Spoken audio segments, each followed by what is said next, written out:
दैनिक Chhattisgarh channel देखना शुरू कर चुके हैं आप और छत्तीसगढ़ प्रदेश की आज की तमाम सभी महत्वपूर्ण बड़ी खबरों की शुरुआत जय जोहार और नमस्कार के साथ। छत्तीसगढ़ में दाल की कीमतों में महंगाई का तड़का लगता हुआ दिखाई दे रहा है, जहां 2 माह के अंतराल में ही दाल की कीमतों ने 25 रुपये प्रति किलो से बढ़ोतरी कर दी है और अब 195 रुपये प्रति किलो पर दाम पहुँच चुके हैं। छत्तीसगढ़ में आवक की तुलना में बाजार में उठी जबरदस्त मांग के चलते राहर दालों की कीमतों में जबरदस्त तेजी आ चुकी है। बीते 2 महीने में ही अरहर दाल की कीमतें 25 रुपये प्रति किलो से महंगी हो गई हैं।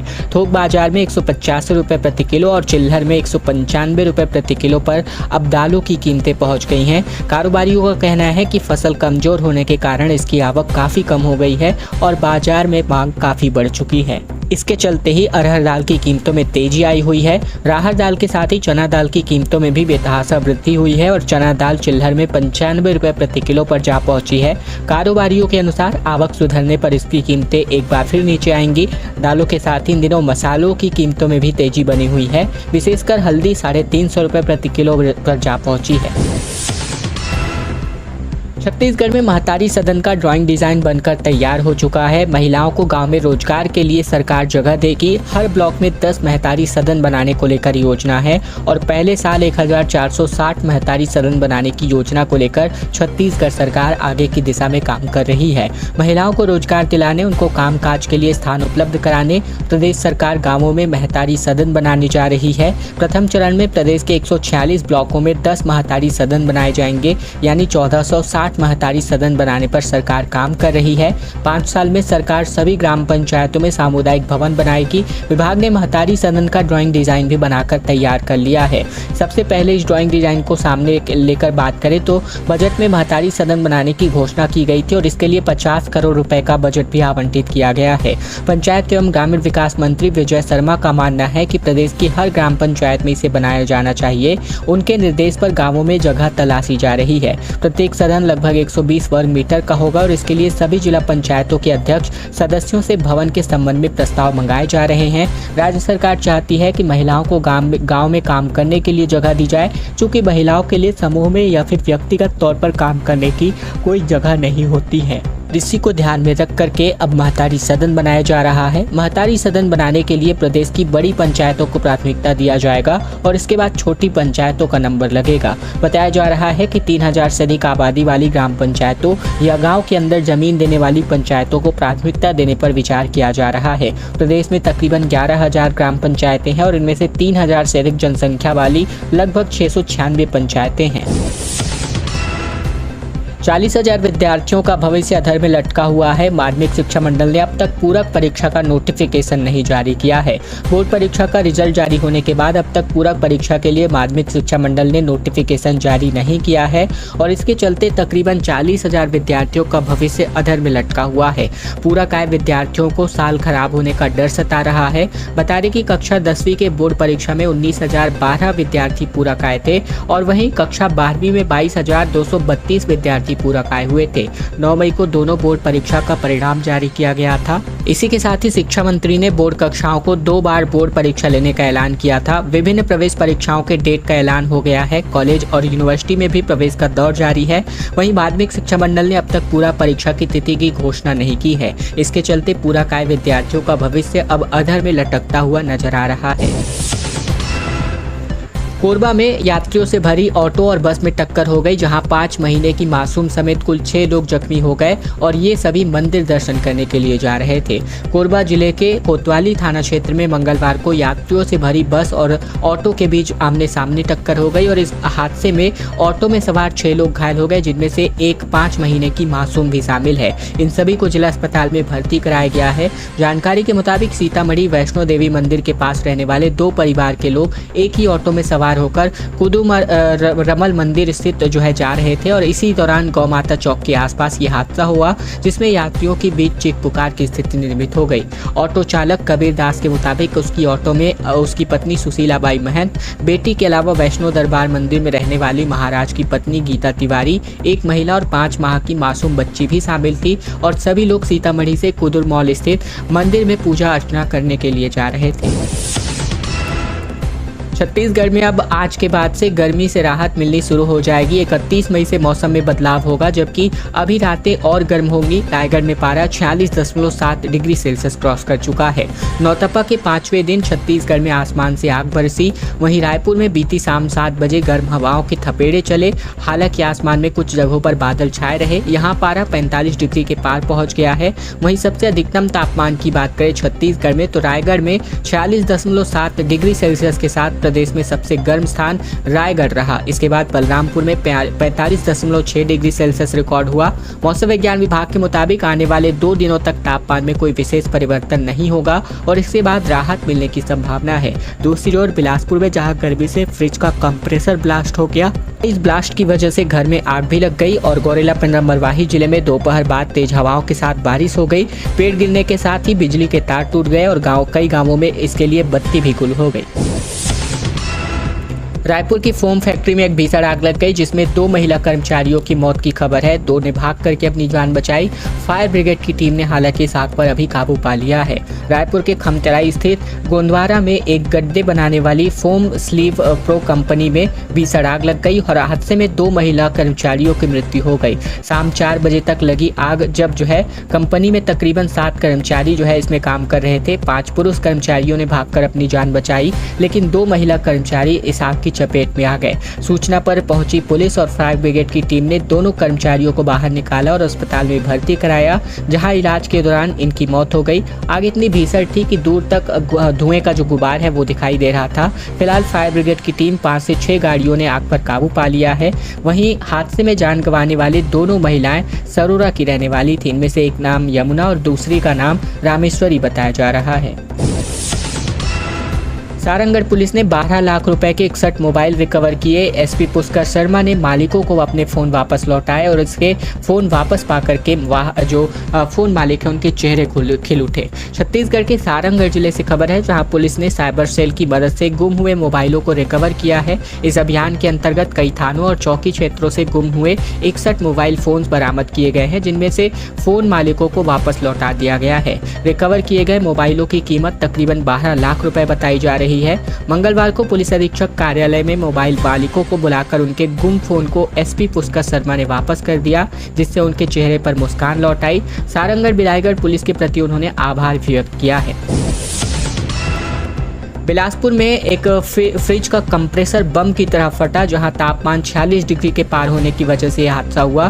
ब्लास्ट की वजह से घर में आग लग गई और सब कुछ जल करके खाक हो गया। छत्तीसगढ़ के बिलासपुर में भीषण गर्मी के बीच तापमान में 46 डिग्री पार होते ही फ्रिज के कंप्रेसर में जोरदार ब्लास्ट हुआ। ब्लास्ट की वजह से घर में आग लग गई।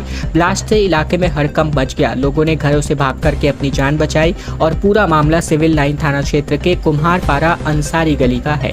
ब्लास्ट की आवाज़ सुनते ही पड़ोस के लोगों ने भीड़ जमा हो गई और तत्काल फायर ब्रिगेड की टीम को फोन करके बुलाया गया। इसकी जानकारी दी और सूचना मिलते ही मौके पर फायर ब्रिगेड की टीम भी पहुंची। कुछ ही घंटों में आग पर काबू पाया गया। कुम्हारपारा निवासी समरू प्रजापति ने बताया कि फ्रिज के कंप्रेसर में ब्लास्ट होते ही पूरे घर में आग लग गई और किसी तरह से घर में मौजूद लोग आरन फारन में बच्चों को लेकर घर से बाहर निकले। फ्रिज, टीवी, सोफा समेत अन्य सामान भी इसमें जल गए। वहीं अगर रायपुर की बात करें तो यहाँ एक एसी भी ब्लास्ट हो गया। एसी का जो यहाँ पर कंसेंसर है वो यहाँ पर ब्लास्ट हुआ। बीजापुर मुठभेड़ में महिला समेत 2 नक्सली ढेर हो गए और इनमें मंगलू कुड़ियाम दंतेवाड़ा जेल में ब्रेक था।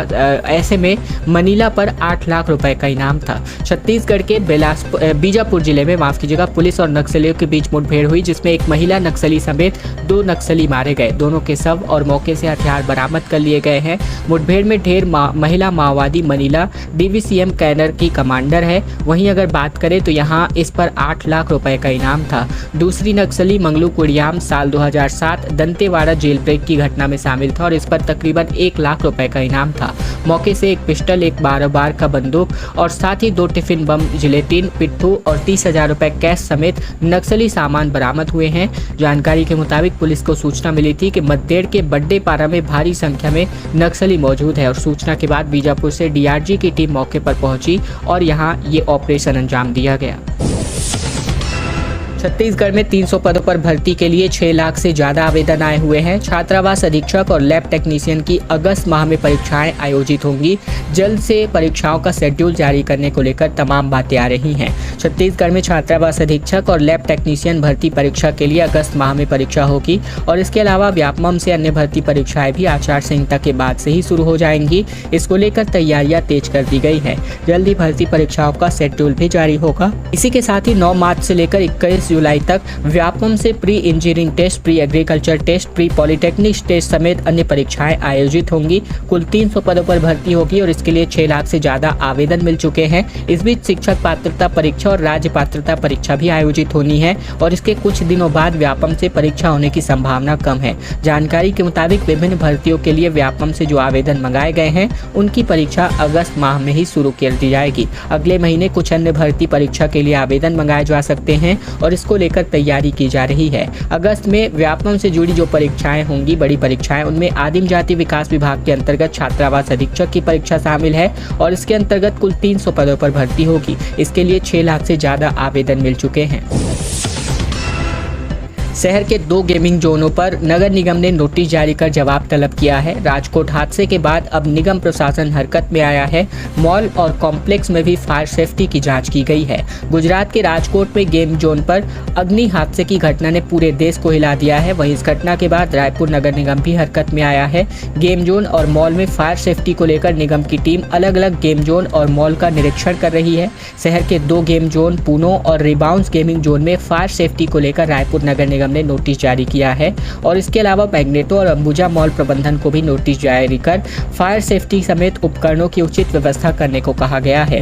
रायपुर नगर निगम की टीम जब मौके पर पहुंची तो फायर सेफ्टी का मैनुअल सिस्टम ही मिला।